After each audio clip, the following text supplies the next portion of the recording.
Rahayu, Rahayu. Di balik kesempurnaan kisah dan cerita tentang Satrio Piningit, Ratu Adil, sang kinasih budak Angon, budak Jangkutan, Imam Al-Mahdi dan segudang sebutan untuk kesatria utama dalam peradaban akhir zaman itu. Maka sesungguhnya ada satu penyempurna yang tidak bisa diduakan. Ada begitu banyak orang yang merasa dan bukan hanya merasa, namun barangkali benar sesuai dengan kejadiannya, yaitu ditemui oleh malaikat Jibril alaihi salam didampingi oleh Rasulullah Shallallahu alaihi wasallam dan mendapatkan wejangan dari banyak para leluhur masa silam dari beberapa zaman, baik itu para leluhur dari generasi para raja Nusantara maupun para leluhur awal kehidupan ataupun para leluhur dari generasi peradaban agama dari semua agama yang ada di muka bumi. Kemudian mengenai proses perjalanannya pun semua hampir menjalani dengan sistem perjalanan yang sama, seperti diperjalankan dalam perjalanan yang sangat mirip antara yang satunya dengan yang lainnya, ya baik itu dari sisi penderitaan hidupnya atau pula dari sisi kesakitan raga saat merasa sedang ada yang mengisi ataupun saat sedang diisi sesuatu, baik itu berupa pusaka dan lain sebagainya.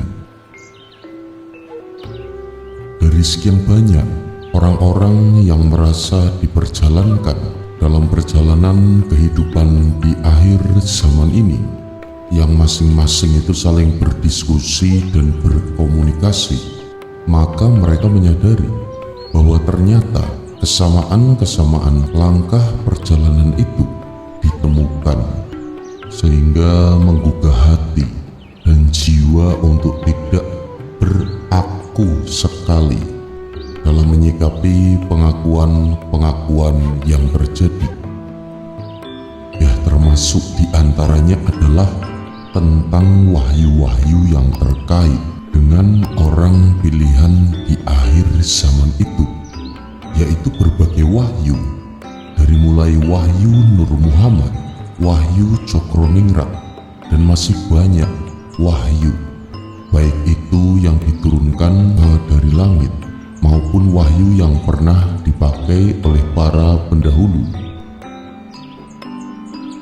Semua orang yang merasa diperjalankan, hampir semuanya merasa pernah mendapatkan wahyu tersebut dan bahkan bisa mendefinisikan pula, meskipun terkadang ada yang sedikit berbeda dalam menjelaskannya.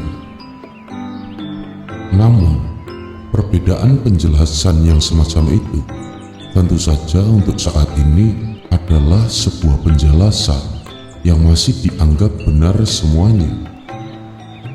Lalu kemudian salah satu peristiwa yang terjadi dari orang yang terpilih itu juga terjadi pada kebanyakan orang yang diperjalankan. Seperti contoh tentang satu malam yang putih, tentang perjalanan ruh ataupun sukma melalui berbagai alam dimensi kehidupan dalam perjalanannya menuju langit yang tinggi. Saat malaikat Jibril alaihi salam membawanya untuk menghadap kepada Al-Haq, Allah subhanahu wa ta'ala, Tuhan semesta kehidupan.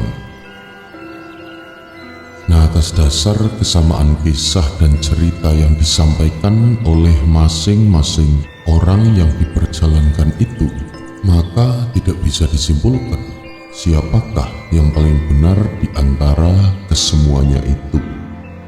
Begitu pula dengan yang namanya orang titisan.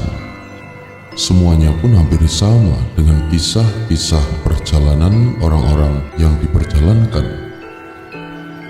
Lalu jika ada yang merasa sebagai titisan Gajah Mada, maka di tempat lainnya ternyata ada pula yang merasa sebagai titisan Sang Gajah Mada.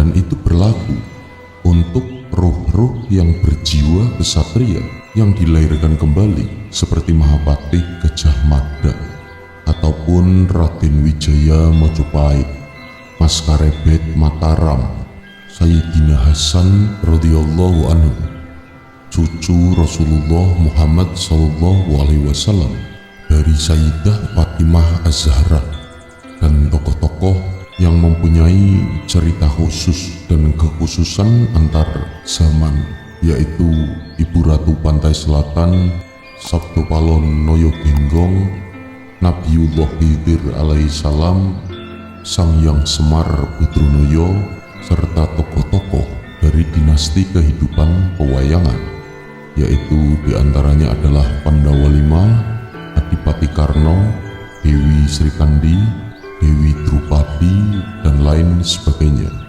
yang ternyata di antara semuanya itu ditemukan lebih dari satu orang yang merasa berperan sebagai tokoh yang dilahirkan kembali.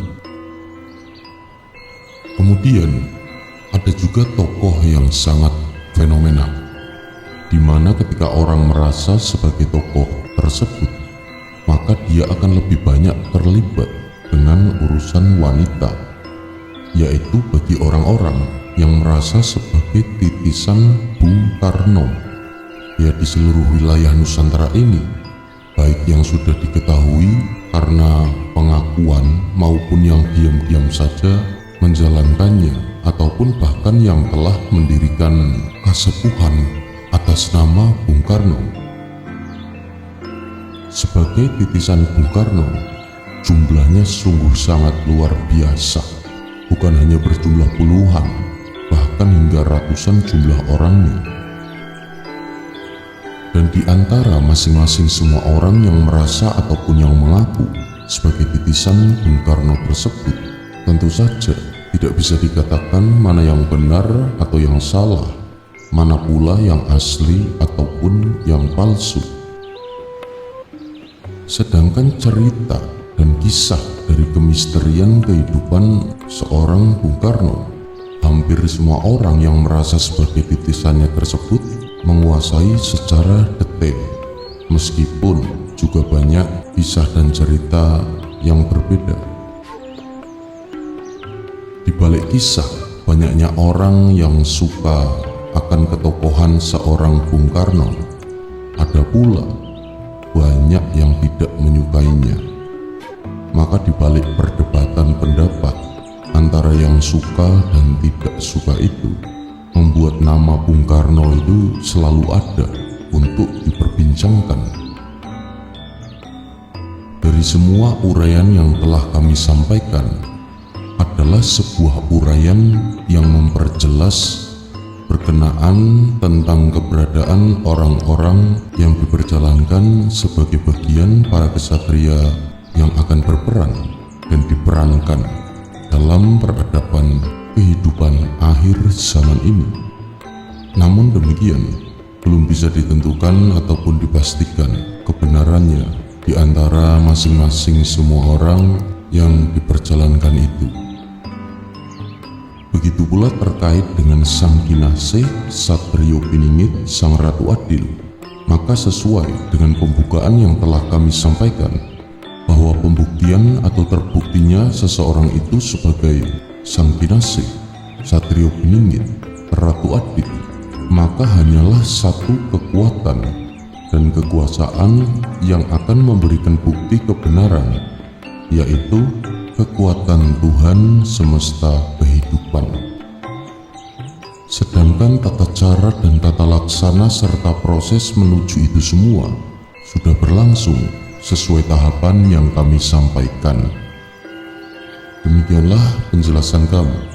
Semoga berkenan dan semoga pula bermanfaat. Mugi rahayu saku dumadi.